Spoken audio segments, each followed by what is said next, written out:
Assalamualaikum warahmatullahi wabarakatuh. Halo semua, saya Rian Ardiansyah. Dan dalam video kali ini kita akan membahas tentang teknik penilaian dalam proses pembelajaran. Di antaranya ada 3 teknik penilaian yang harus kita pahami, yaitu penilaian afektif, psikomotor, dan juga kognitif. Di mana ketiga penilaian ini wajib muncul dalam setiap pertemuan pembelajaran. Dan untuk sesi kali ini kita bahas yang pertama mengenai penilaian afektif atau penilaian sikap, di mana penilaian ini termasuk ke dalam penilaian non-tes. Apa saja hal-hal yang harus kita pahami dalam membuat penilaian afektif? Yang pertama, mudah teramati atau sikap yang akan diukur nanti benar-benar mudah terlihat oleh guru dan mudah teramati saat pembelajaran berlangsung. Artinya benar-benar nampak sikap yang dimunculkan oleh siswanya di dalam kelas. Kemudian, sikap juga harus relevan dengan pembelajarannya. Karena ada beberapa sikap yang hanya muncul terkait beberapa mapel tertentu, tapi sikap tersebut tidak bisa muncul dalam mapel yang lain. Sebagai contoh, akhlak misalnya. Seperti akhlak kepada Tuhan, kemudian iman kepada Tuhan, atau sikap spiritual kita, itu sepertinya akan tepat diukur dalam mata pelajaran khusus, yaitu mata pelajaran agama. Ya, sedangkan tenggang rasa, toleransi, saya rasa itu juga bisa lebih tepat diukur dalam pembelajaran sosial atau kewarganegaraan. Tapi dalam pembelajaran seperti sains, biologi, fisika, kimia, matematika, atau mungkin bahasa sastra, pasti akan ada sikap yang sangat identik dengan pembelajaran yang sedang berlangsung. Selain itu, sikap juga harus terkait secara individu. Individu yang dimaksud di sini adalah sikap itu tidak diwakili oleh kelompoknya. Karena tentu dalam pertemuan satu proses pembelajaran, itu pasti akan dibentuk kelompok-kelompok. Nah, sikap yang nanti akan diukur harus sikap secara personal, bukan sikap yang telah diwakilkan oleh kelompoknya. Kemudian, harus diberikan feedback.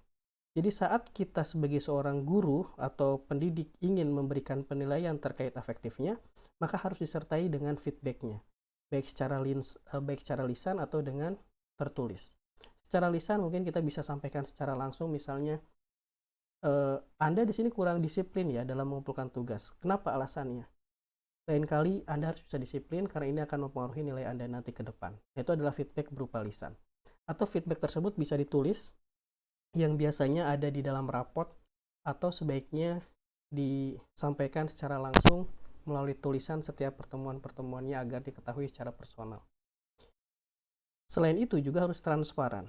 Ingat, penilaian yang dilakukan oleh guru bukan disimpan secara pribadi oleh guru.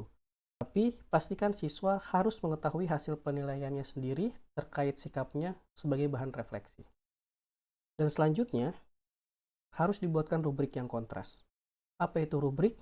Nantinya adalah kriteria penilaian. Hindari rubrik yang isinya adalah tepat, tidak tepat, kurang tepat, sebagian tepat, dan lain-lain. Itu tidak jelas apa makna tepat dan tidak tepat. Gunakan saja kriteria rubrik yang jelas dan terukur. Nanti akan saya contohkan.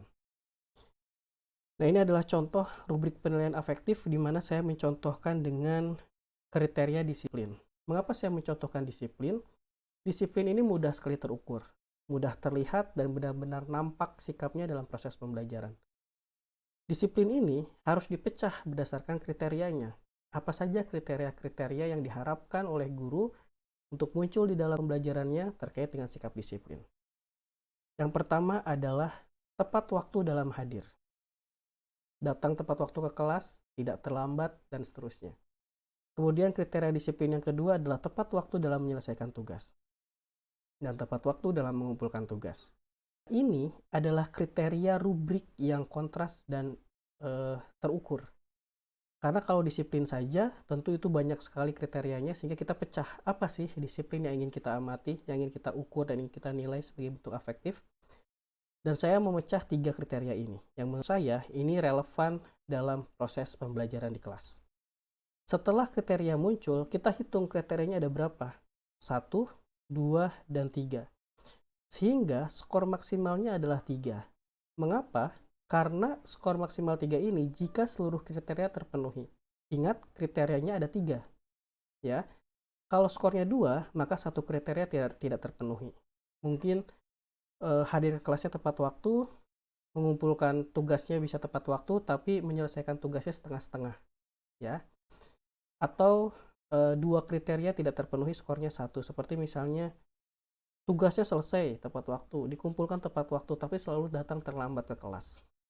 Ya, atau intinya salah satu kriteria hilang, maka itu akan mempengaruhi skor yang dimaksud.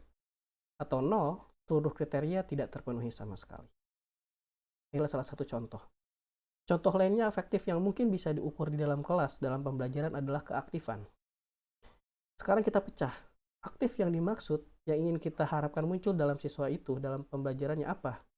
Yang pertama, menurut saya, aktif dalam respon memberikan pertanyaan, aktif dalam respon memberikan jawaban. Ya, jadi dia mengangkat tangan untuk bertanya, dia mengangkat tangan untuk berargumen, menjawab, dan seterusnya. Itu adalah keaktifan. Dari keaktifan ini, saya pecah menjadi 2 kriteria. Artinya, skor maksimalnya adalah 2. 2 untuk seluruh kriteria yang terpenuhi. 1 kalau satu kriteria tidak terpenuhi, entah dia sering banget bertanya tapi tidak pernah menjawab, itu pun berarti skornya 1, atau sebaliknya. Atau skor 0, seluruh kriteria tidak terpenuhi. Nah, dalam hal ini, saya simpulkan bahwa disiplin dan aktif itu adalah hal yang paling mudah diukur dalam pembelajaran. Hal-hal lainnya yang lebih mudah adalah tanggung jawab, bekerja sama, itu bisa nampak dalam pembelajaran. Tapi ingat, aspek-aspek tadi dipecah dulu menjadi beberapa kriteria. Misal, tanggung jawab yang dimaksud, apa kriterianya? Tanggung jawab itu apakah menyelesaikan tugasnya pribadi, atau tanggung jawab dalam mengumpulkan semua portofolio produknya, atau apa? Nanti dipecah, kriterianya ada berapa, jumlah kriteria itu adalah skor maksimal dari rubrik yang akan dinilai. Dan jangan pernah menilai sikap yang sama sekali tidak pernah muncul dalam proses pembelajaran. Itu saja untuk video kali ini, semoga mudah dipahami, dan terima kasih. Assalamualaikum warahmatullahi wabarakatuh.